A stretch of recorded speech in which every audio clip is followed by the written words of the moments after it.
Continuing the discourse of Godfrey Ray King. How you, dear ones, would benefit if you would only let go and just be at peace with one another. Just let each other be, with the space each needs to explore and operate freely, each in his own world, without the judgment and condemnation of the other. And that condemnation, no matter how subtle you may think it, or how silent, is the most grievous deprivation of freedom that one individual can ever impose upon another. And I sincerely hope, that none of you will ever again be guilty of this, and that you will stand guard over your thoughts and feelings and the words you speak to others to this effect.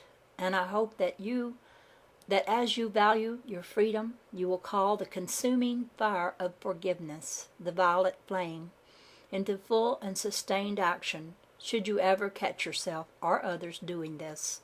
And how much more freedom and peace will you have then? Try it, you shall see. And so, gradually, you shall see that only can you escape the effects of the judgments others direct at you by removing, dissolving, and consuming forever every and all tendency within yourself toward judgment of others, no matter how small that tendency may be, for that is the open door. What you yourself seek can be obtained only if you are willing to grant the same to others. If you want love, you must give love.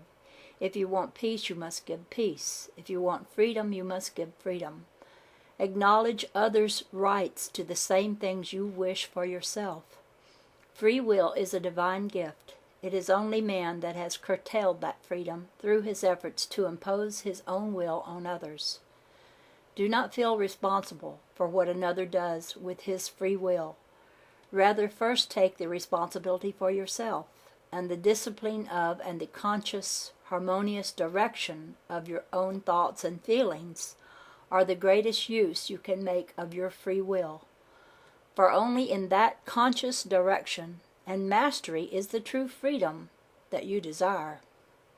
There is much that you all have to learn in that respect, and although you may not like to hear about those things that you still have to work on, hear about them you shall, for you would not want me to leave you in the dark.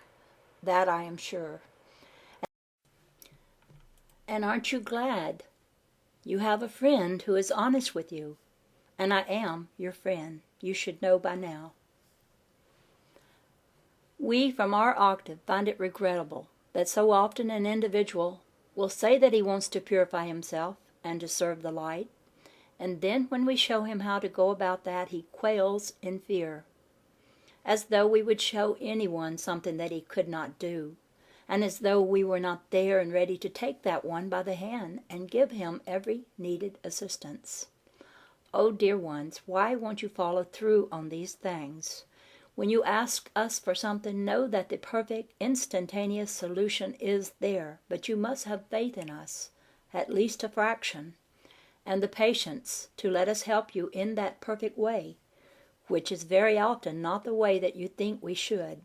For the human, with its limited 5-sense material view of things, just loves to rush ahead on its own and make a mess of things, when it doesn't have the consciousness of what is truly to take place. And believe me, the perfection, the beauty, the true joy that would fill your lives, each and every one of you, if you would only turn to your own ever-present God selves, your I Am presence, and the great white brotherhood who are one with that presence, for every single thing from the littlest to the most important. How great a change would your lives undergo, how every little thing that you need would seem to offer itself to you before you even need to ask. For your own God self knows your needs before you know them yourself. And it is an all-consuming faith in that I Am presence which all of you, and I'd say all of you, more than any other single thing, require. For if you do not have faith, what have you? Remember, in the name of the love, the wisdom, and the power of that presence, that I am the full consciousness forever of the light of God that never fails. I thank you. And now this next discourse is by Serapis Bey. By the power of light, I come to you. I enter your heart. By the power of love, by the wisdom that I am, I enter your mind and bring you truth, and that truth shall set you free. Good day, my children. I speak to you as one who has known you for many ages, and as one who cares for you very much, and will continue to care for you and teach you as long as you shall wish me to do so, until that time which for some is not far hence, when we shall work together as brothers in that higher octave, in the greater expansion of the light. Light is my home, my province. Won't you come in?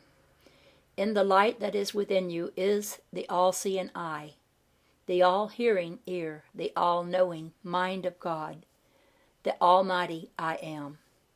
And as representative of that light, I am at your service, I am at your call, for wherever the light is, there I am. And the I that I am is the source of all things, even the God flame of your being. So I think that you had best understand me had you not. It is to render that service that I have come to you today. You see, as your consciousness is you, if you are not very conscious, then there is not much of you, is there? And in whatever way that consciousness is affected, so are you affected. Therefore you must always have your attention on God, the I Am presence within you, so that you will always and only be affected by God, rather than the human, which is the case when you let human material affairs attract your interest and your attention wanders. How could it when it has found the source of its being, the ecstasy of its own God-self? Why should it look to any material condition or thing? It contains everything already within itself, and over which it is the ruling presence. You, consciousness, and God are one, and nothing save your own human self has ever been able to create the illusion that it is any other way. And what a predicament man has now got himself into, don't you think?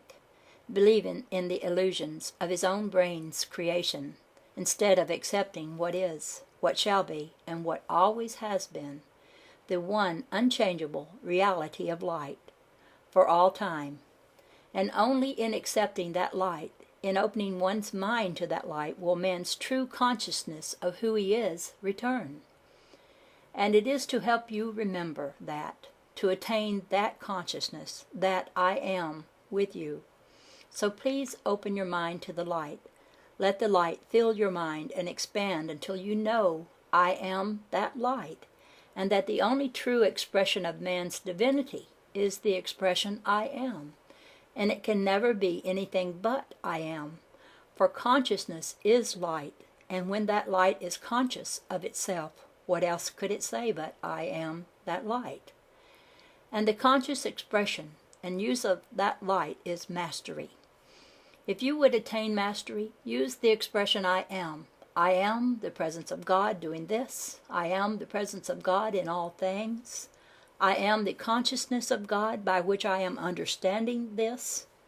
I am the master presence made manifest in perfect divine order.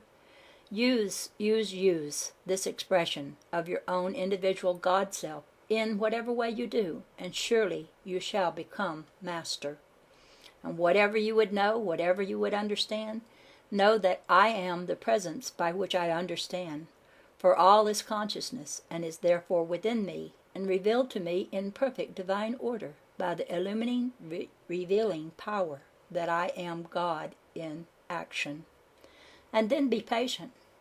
Go about your business and tend to your affairs. Stay balanced, and in a state of perfect ease and confidence. And when you least expect it, the illumination that you have called into action will come forth in the most perfect way.